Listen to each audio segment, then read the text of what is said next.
Les pluies diluviennes qui se sont abattues à Kinshasa dans la nuit du 4 au 5 avril ont causé des pertes humaines et des dégâts matériels considérables. Alors que les autorités s'apprêtent à apporter des solutions palliatives pour soulager tant soit peu les populations affectées, l'Agence nationale de météorologie et de télédétection par satellite, Metelsat, estime que le pire n'est pas encore passé et attire l'attention des autorités compétentes sur la nécessité de prendre les dispositions nécessaires pour les populations résidant autour des différentes rivières. À Binza, nous avons enregistré 34 millimètres de l'eau de pluie tombée la nuit du vendredi à samedi, mais il y a dans d'autres coins où ils ont enregistré plus. Mais malheureusement, ils ne nous ont pas communiqué les données pour savoir combien de millimètres ils avaient accueilli. Par exemple, en Chili et à Moamba, là où on n'a pas une station, on ne sait pas combien. Là, des coins où nous n'avons pas recueilli des données et pour essayer de quantifier sur l'ensemble du pays le cumul des pluies qui est tombé.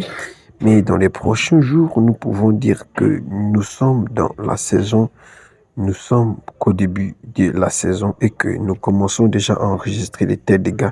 Donc, le pire peut venir. Donc, il suffit de prendre des précautions, a recommandé M. Augustin Tougisabo, chef de division au centre météorologique chargé de la prévision du temps au cours d'une interview accordée à Actualité.cd.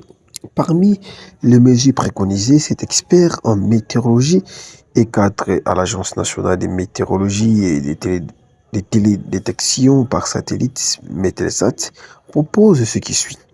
Il faut prendre les précautions de dégager les lieux où c'est inondable. À côté des rivières, par exemple, il y a la rivière de Njili qui a débordé, il y a d'autres rivières qui ont débordé. Tout ça, quand nous parlons, l'État doit prendre ses responsabilités pour dégager et chercher un autre endroit pour mettre cette population-là en attendant que la saison passe parce que pendant cette saison, on peut s'attendre encore à des fortes pluies qui peuvent nous donner des quantités tellement significatives et qui peuvent causer des dégâts plus que ce que ça crée aujourd'hui, a ajouté M. Augustin Tougisabo. Au moins 20 personnes ont trouvé la mort à Kinshasa après les pluies diluviennes qui se sont abattues sur la capitale congolaise dans la nuit du 4 au 5 avril selon un décompte provisoire établi auprès des hôpitaux et des morgues. Les autorités, de leur côté, n'ont pas encore communiqué les bilans officiels. Parmi les victimes figurent 6 membres d'une même famille retrouvés sans vie à Matadi Kibala où un mur s'est serré et effondré. Dans ce même quartier du sud de la ville, un autre drame a coûté la vie à un enfant, tandis que ses 2 parents ont été transportés à l'hôpital dans un état critique. Au moins 2 décès ont également été signalés à Sebo et 2 autres à l'arrêt dit pharmacie, une zone rendue difficilement accessible en raison de l'état des routes transformé en torrent de boue.